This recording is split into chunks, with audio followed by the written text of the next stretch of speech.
Assalamualaikum warahmatullahi wabarakatuh. Perkenalkan, nama saya Meta Nabila Fitriana dengan NIM 240460104. Saya akan menjelaskan materi tentang mempertahankan kemerdekaan Indonesia. Saya akan menjelaskan latar belakangnya. Sejarah perjuangan bangsa Indonesia mempertahankan kemerdekaan merupakan objek yang menarik untuk dikaji. Sejarah perjuangan mempertahankan kemerdekaan atau sering kita sebut sejarah revolusi lahir dengan berbagai perspektif yang merupakan mata-rantai sejarah perjuangan bangsa. Berbagai perjuangan dilakukan rakyat Indonesia di berbagai daerah, baik melalui jalur diplomasi maupun melalui perang kemerdekaan. Perjuangan dilakukan oleh berbagai kalangan, mulai dari pemimpin bangsa Indonesia, kalangan tentara Republik, laskar-laskar maupun kalangan sipil. Perang kemerdekaan segera terjadi setelah perubahan politik militer dan tatanan internasional setelah negara-negara fasis dikalahkan pihak sekutu. Beberapa daerah jajahan menghadapi tantangan tanpa dikendali hingga memerdekakan diri. Salah satunya Indonesia. Berita proklamasi yang meluas di Jakarta segera disebarkan di seluruh Indonesia. Selanjutnya, saya akan menjelaskan materi pertama. Persiapkan kemerdekaan tidak dapat dipisahkan dari kesadaran nasional yang tumbuh sejak awal abad ke-20. Kebangkitan nasional ditandai oleh berdirinya organisasi Budi Utomo pada tahun 1908 yang dianggap sebagai awal munculnya semangat kebangsaan di kalangan rakyat Indonesia. Berdirinya organisasi ini diikuti oleh organisasi lainnya seperti Serikat Islam dan Iskep Parji yang turut memperjuangkan keadilan bagi rakyat Indonesia di bawah kolonialisme. Tokoh-tokoh seperti Dr. Wahidin Sudarsono dan Tirjo Mangkusumo berperan besar dalam mendorong pendidikan dan kesadaran politik.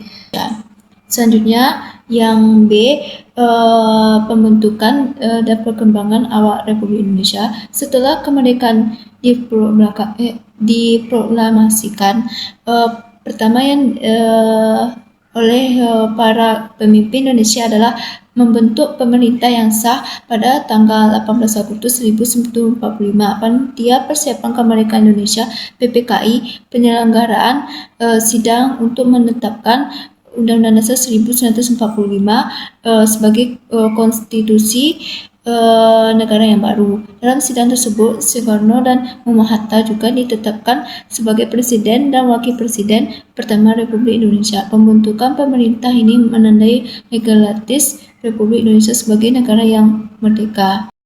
Selanjutnya, materi yang kedua tentang perjuangan mempertahankan kemerdekaan Indonesia. Setelah proklamasi kemerdekaan, Indonesia menghadapi ancaman militer dari Belanda yang ingin kembali menguasai wilayahnya. Pada bulan November 1945, terjadi pertempuran besar di Surabaya yang melibatkan pasukan sekutu dan pejuang Indonesia. Pertempuran ini dikenal sebagai Hari Pahlawan yang menjadi simbol pahlawan rakyat Indonesia terhadap segala bentuk kolonialisme. Pertempuran di Surabaya menunjukkan bahwa rakyat Indonesia siap untuk mempertahankan kemerdekaan meskipun harus menghadapi kekuatan militer yang jauh lebih besar. Selanjutnya, dampak dan warisan perjuangan kemerdekaan bagi Indonesia. Tidak hanya berhenti diakui kedaulatan oleh Belanda pada tahun 1949.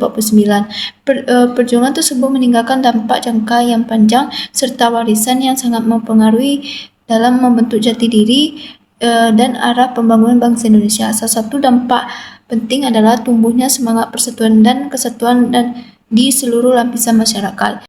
Selanjutnya, materi 3 dan 4, pengaruh perjuangan kemerdekaan terhadap negara-negara lain. Perjuangan kemerdekaan Indonesia memberikan pengaruh yang besar terhadap negara-negara lain yang masih terjajah, terutama di kawasan Asia dan Afrika. Sebagai negara pertama di Asia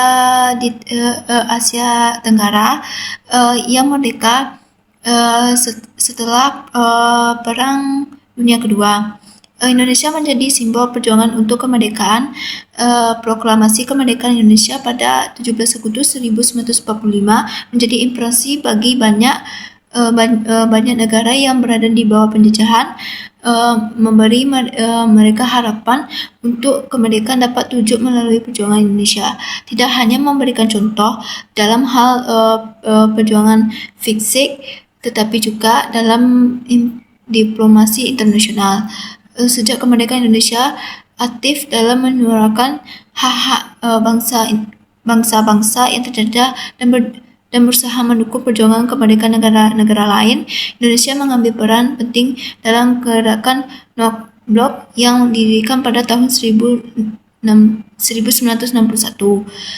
yang menjadi wadah untuk negara-negara yang ingin menghindar ketergantungan pada dua kekuatan besar saat itu, yaitu Amerika Serikat dan Uni Soviet. Yang terakhir, kesimpulannya, perjuangan kemerdekaan Indonesia dimulai dengan kebangkitan nasional pada awal abad ke-20, ditandai oleh berdirinya organisasi seperti Budi Utomo, Sedekah Islam, dan SK Panci yang memperjuangkan keadilan bagi rakyat Indonesia di bawah penjajahan. Sampai situ saja materi saya jelaskan. Kalau ada yang salah, saya minta maaf. Assalamualaikum warahmatullahi wabarakatuh.